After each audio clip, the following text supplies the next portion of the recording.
So we're bringing on our second guest, who's Denise Billings, and she has an exciting still photo. And her memoir is called Road Trip, and she's joining us tonight from where are you joining us from, Denise? Oh, unmute your mic. North Hollywood, California. Oh, okay, North Hollywood, California. So you're 2 hours behind me, 3 hours behind Rhonda, and so but we'll welcome you to the show. And can you put your book cover a little closer to the screen? Because I think I like the way it looks. I think it's a neat book cover. I think that's as close as I can get it.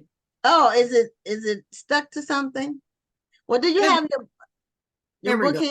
So those are pictures of you, I'm assuming. Yeah, that's a picture of me. Okay. On the front. And you have tabs there. Were those places where you do readings? Yeah. Okay. Yeah, If you're gonna do a reading. Not today, but Not I'm gonna today, I'm gonna do one at my book launch that's coming up Sunday. Wonderful. Right. Congratulations. So are the photos on the cover, those are photos that you actually took yourself or photos from your family? Yeah, they're photos I actually took. These two are pictures I actually took. Yeah. And that's the car I rode across country in. Oh, that little Beetle. A VW Bug. From St. Louis to Los Angeles. Bug back in the 70s. Yeah. Yeah, everybody had a bug back in those days. And the trunk is in the front. Yes, the trunk the engine is in the back. And this is what I looked like when I first got here. That's the baby me. Okay, baby you. Hey, baby me. Yeah. Okay. 26, something like that. No, 20, 23, 22. Well, tell us about Road Trip. Why did you decide to write this book? What are you actually focusing on? Is this a specific trip, or is this different times where you've taken road trips that you wanted to bring all together? Well, it's actually 2 road trips. The first one there in 1978, when I drove from St. Louis to Los Angeles. And then the second trip, some 30 years later, I took a road trip with my husband and we rode from Los Angeles to St. Louis. So I thought I would write about the life in between, because I had blogged about these 2 trips, and once I decided to write a book, I was like, yeah, okay, I think that's going to be the segment of my life that I want to talk about. Now, when you took that first road trip to St. Louis, from St. Louis to California, were you by yourself? Yes, I was. I was all by myself. I tell people the 20s are the decade of adventure. Yes. The 20s, because when I was, where was I, 24? I drove from DC to Houston by myself. I would never even consider doing anything like that. But we do but we didn't, you don't have fears and you're not scared. Right. You just go we think we can do it all when we're young. Right? I had no fear. I should have been afraid. You should have been scared. That's what I said. I should have been scared. It's not so much the fear. I think about being tired. So when you're driving that far, did you take breaks? Did you go all the way through? Did you stop and spend the night in the hotel? How did you plan this trip? I planned to drive until it got dark and then find some place to stay.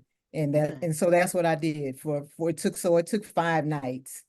And the last night I called he was my soon to be third husband or something like that. But I called him to let him know that I was pulling in and I would be there tomorrow, but I was so close that he said, no, just keep driving. It's only another hour to go and I will be there. But all the other nights I was just I stopped, slept, and got back up in the morning and hit the road. But I don't know about you, but for me, the longest part of the trip is when you're less than an hour away from your destination. When you're almost there. It seems like forever to get there. Yes, and I didn't get lost at all the whole trip until that last hour when it was trying to come into LA, and it's all of these different freeways with different numbers and different names. And I was just like, I don't know where I'm going. I'm just gonna pick that road that says Los Angeles, because they had all Yeah, and it wasn't in the GPS. oh, no So you GPS. I had, had my I little know when Tommy I, guy. yeah, when I did it, I stopped once. I drove from sunrise to sunset. I stopped in Tuscaloosa, Alabama at a Wow. hotel. And then I got up at dawn the next day and I got to Houston by more or less by dark. But then my AC went out on my car. And this was in July. And in Houston, it's sweltering. It went out like when I was halfway between Alabama and Houston. But anyway, Mhm. so it's just things that happen on road trips when you're young and you do things and it's adventure, It's an adventure, and that's what most of the book is about, the adventure I had in those early years of life when I was just out there doing stuff that was questionable. Well, So sometimes the mistakes we make are tied to a love interest, and it sounds like yours was, mine was too, but that's as far as I'll go with it. it's some questionable characters along the way, and do you talk about them in your book as well?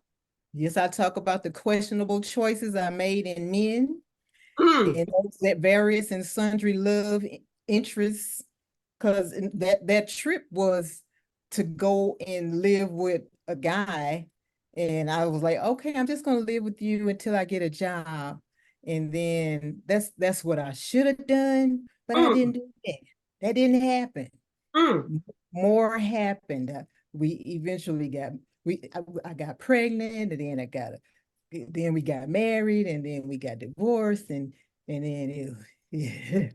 But a lot of my trips, I made some more trips, and they were involving love interests and Yeah, questionable choices. yeah, that's how I got to Houston. Yeah. Yeah, I'm not from Texas. You've been running after a man. Well, no, it was well, we were supposed to get married, and we did get married, and then we got divorced. So I didn't necessarily, but that was See, how I'm I not got the to only Houston. one. I'm not the No, only not one. at all. That's We all make questionable we choices do, in we the name of do. love. We do. And when I talk to young women and they say, well, they're going to make a change geographically because of some person, I said, what you need to do is you need to have your own plan for what you're going to do once you move and not have it centered around him because that may or may not last, you know. Yeah, Right.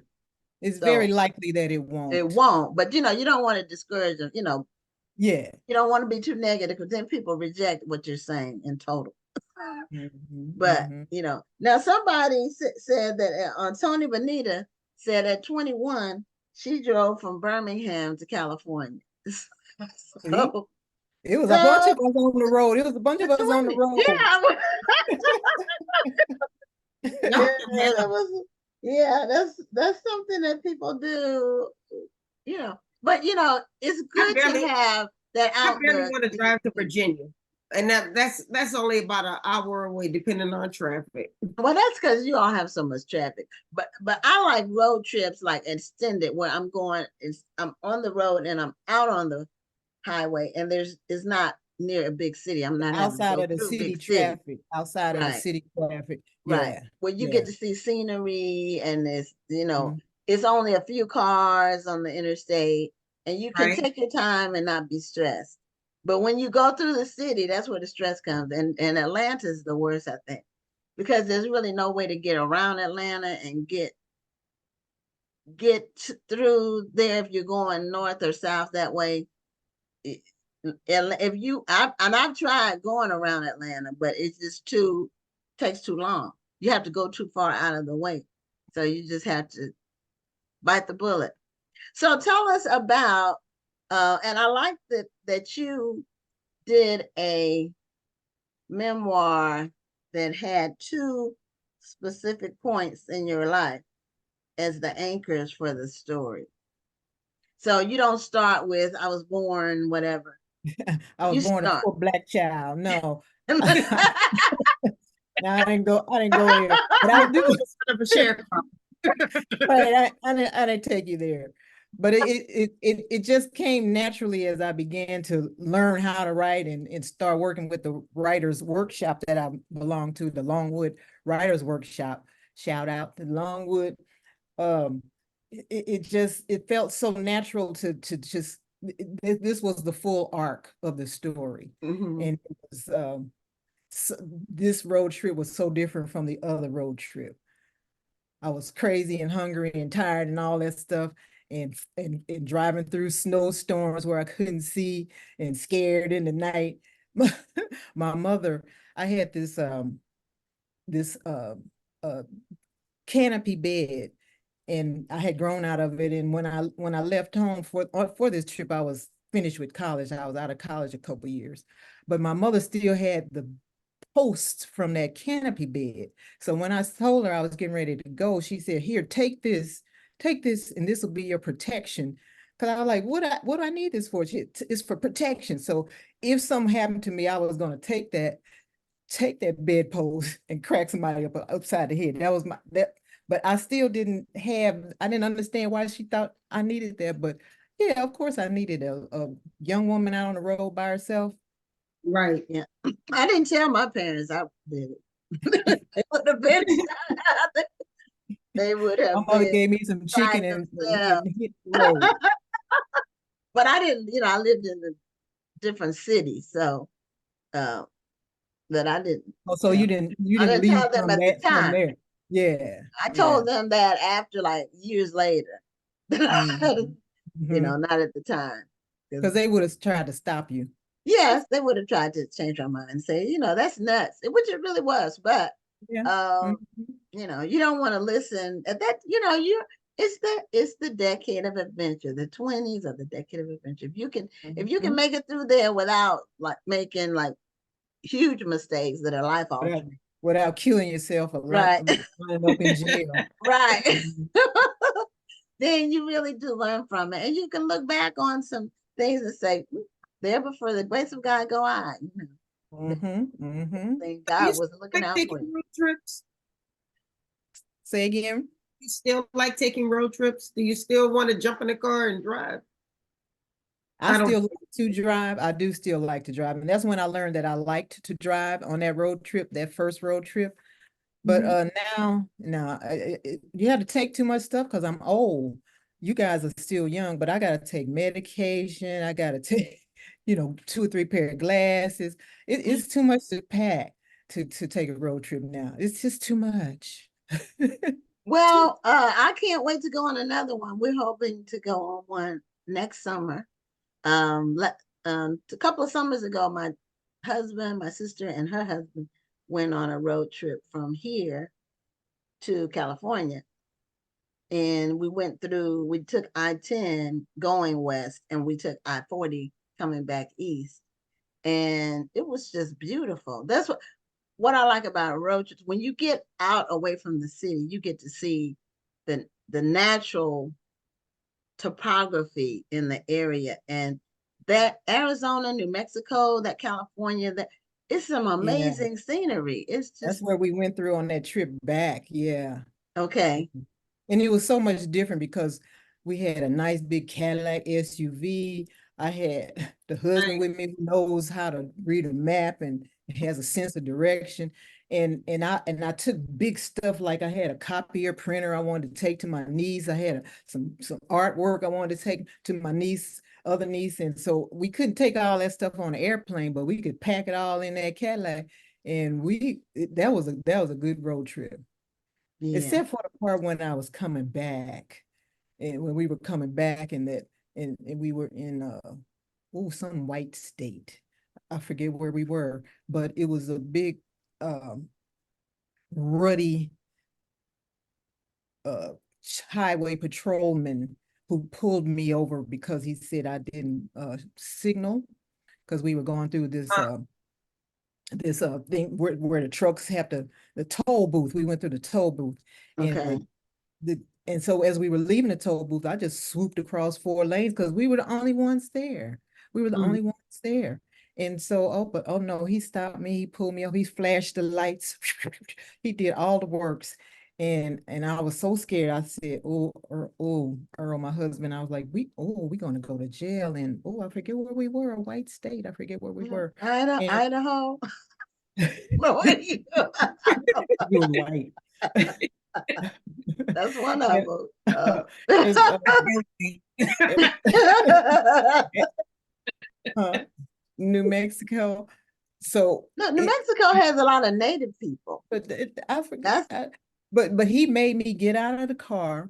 He oh made me go and get in his big old SUV, police SUV, with a big oh old, uh, big German Shepherd in the back Mm. seat behind the black mesh wire, and he that dog, he's going dog doing that, and he oh.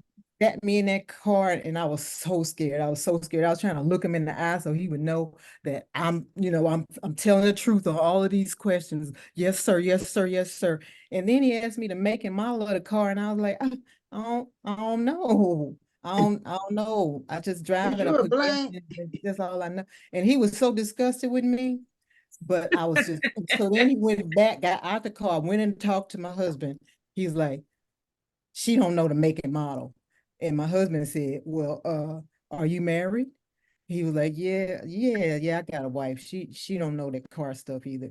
Thank you. So and he told him to make and model. And so, and that was the one time I was okay with men talking down about women Right. at that, because if it meant I could get away and go home, please let me just, I could please. just see you now talk about what you mean, women this and women that. Next thing you know, both of y'all going Lock to up. jail because you're arguing with each other. Right, right. Well, he found a commonality to take Right. the edge off of the situation. Yeah, so I had protection on that trip. That first trip, no, not so much. That's going the other way. I had protection. Yeah. So, what tell us about some of the, not to give the whole book away, but tell us about some of the flashpoints in Road Trip. Well, I like to say that it's a story for Black women, but it's also a universal story. All women go through stuff, leaving town, moving, getting new jobs.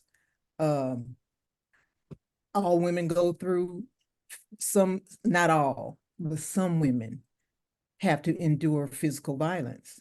Some Mhm. women have to endure verbal abuse and psychological abuse. And so my husband is my fourth and final husband. And I had a whole bunch of boyfriends and husbands and stuff in between. And each one I had to learn from, of how, what I didn't want in a relationship. So one flashpoint was the drug abuse and the physical abuse that I endured, and how I got through that. Another flashpoint was my own drug use. I didn't become an addict, but I was out there wilding out in my 20s and early 30s. And I came to a point where I was like, I have I have got to stop this. I Right. have got to stop this. I was getting high and smoking some crack with people I didn't even know. And and my baby son was in the front room, and he could have just walked out into the traffic and I wouldn't have even known, Was because I this was a high. realization that you came up with on your own, or was there some type of defining moment that made you realize that you needed to make a change? That moment when because I was coming down from that crack high. That moment when I realized that my baby was in danger, and at the time I didn't even care. that moment when I did begin to care, and I snatched up my baby and left them people who probably didn't even miss me. And that's when that's when it turned around for me. But at that time, my husband at that time, he did it didn't he he he didn't make it. He couldn't turn around. And he went all the way down. And that led to the physical abuse. And so it was those are some big flashpoints for me. And you also mentioned murder as one of the things that you experienced along the way. Yeah, my father was a police officer, and he was murdered on the job. He was killed in the line of duty. Oh, And so that was a heartbreaking, very heartbreaking moment for me, because Wow. I really we had just repaired. It wasn't even repaired. We had just gotten close again, and okay. How old were you when he was murdered? I was 26, 27. Yeah. Okay. So I had just taken my baby son to St. Louis, another road trip to St. Louis, but we flew that time. And so introduced my son, my baby son. I had gotten divorced and all that. He was just like a year old. And I took him back to St. Louis to meet my St. Louis family. So he got to meet my father. And Okay. that was lucky. He and my mother were divorced, so it was so much fun to see my mother and father in the same room. I hadn't seen that since I was 9, and so they were together, and he got to meet him, and then just a few months later, 4 months later, my father was killed. Mm. Mm. He was killed in the line Well, of duty. He was shot point blank range in the chest. mm. And it still hurts. It took a long time for me to not just burst out crying every time I talked about it. Yeah, that's a shocking, death is always I don't see shocking, that as anything but that you easily that, get. no, something like that where it's not an illness or something like that where, Yeah, um, because he was 47 years old, so I'm way older okay, than he ever got to be. right, right. So, Hmm. um, Tony Benita said again, she commented before about the road trip. She says she understands because she's on husband number 3. And so at least, you continue to believe in love because Yeah, yeah, sometimes when you have negative experiences with men, some people it scars them for life, They get jaded when it comes to love. yes. So they yeah. they just lose all their trust and Well, I kept and trying. I kept trying. you I figure kept it keep trying. no, if at first you don't succeed, try again. Yeah, because the other 3 marriages, none of them lasted a year. But this one, Oh, we're rolling into 28 years together. So okay. I Well, think I think it's congratulations gonna on that. last. I I think have it's a gonna. friend that was married. She's been married 3 times. The first 2 were like you, they didn't last a year. But I think she's been married now 6 or 7 years. And she met her husband on one of those dating sites. I Wow, think Plenty of Fish. I don't know if that one's still around, but Yeah, that's wow. where she you can met. meet some nice people online. I mean, you still have to do the same vetting process you Due do diligence. face to face. Yeah. Mhm. Mhm. But if you meet someone who has common interests and they're not telling lies, what they're That's saying is helpful. actually true, Right. Yeah. and you have common interests, you know, some common values, they could work. So, Miss Yeah. Denise, now today is the 13th. Your official publication date, release date is the 19th. Yes. And On you have Amazon. a book launch. You mentioned earlier that you have a book launch coming up. Yes, it's on the 18th, which is our anniversary, as a matter of fact, our wedding anniversary. It's on the 18th. It's at Waco Theater Center in North Hollywood, and it's from 2 to 6 p.m. I'm gonna have my one of my writing partners read an excerpt. I'm gonna have my best friend who's in the book. She came from St. Louis, a road trip, to out here to read for me, read an excerpt, and just to be with me and experience all of this wonderfulness. And Marcia, that's you, girl. And I'm gonna read something. And my teacher, my writing teacher, Denise Nicholas, she is a force to be reckoned with. And Okay. she and she's supporting me enough to she's gonna come and talk a little bit. And so it's gonna be a good deal. My son is gonna be the photographer. My son, I say that he's in the book. He didn't ask to be in the book, but he's in the book because it's a lot about his father. And he told me, because I was nervous about him reading the book, he told me that next time somebody asked him, why are you like this? He says, I'm just going to hand them the book. This is why. I was like, okay, just make sure they buy the book. Okay, make sure they buy the book. This is why I'm messed up. This is why I'm so messed up. I will say I will say it takes a lot of courage to to strip this bare and tell your story, knowing that your loved ones who didn't know this about you prior are going to read it. So, I mean, was this a conversation that you had with your family prior to releasing? So they just go ahead and be surprised. I didn't. They're gonna be a little surprised. And the only two I worried about was my husband and my son. But my teacher, she said, you got to put it on the page. You got to put it on the page. Otherwise, why tell the story? You got to put it all out there. So my husband took a trip to Atlanta last month, and he had not read the book, and he read the book on while he was on his trip, and he called me and he said, I'm reading the book, and we gonna I'm gonna have some questions for you when I get home, because you didn't tell me the whole story. I was like, yeah, boo, yeah. But both of them are okay. And Okay, that's good. all that I was really concerned about. But That's really good.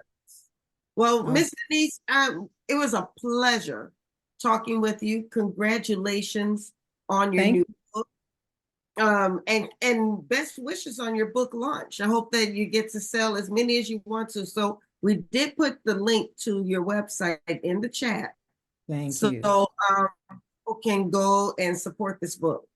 Thank you. And I appreciate what you guys do for new Black authors in particular, because I was floating around out there trying to figure out what to do next too, because writing the book is the easy part. This part, this promotional part, is no joke.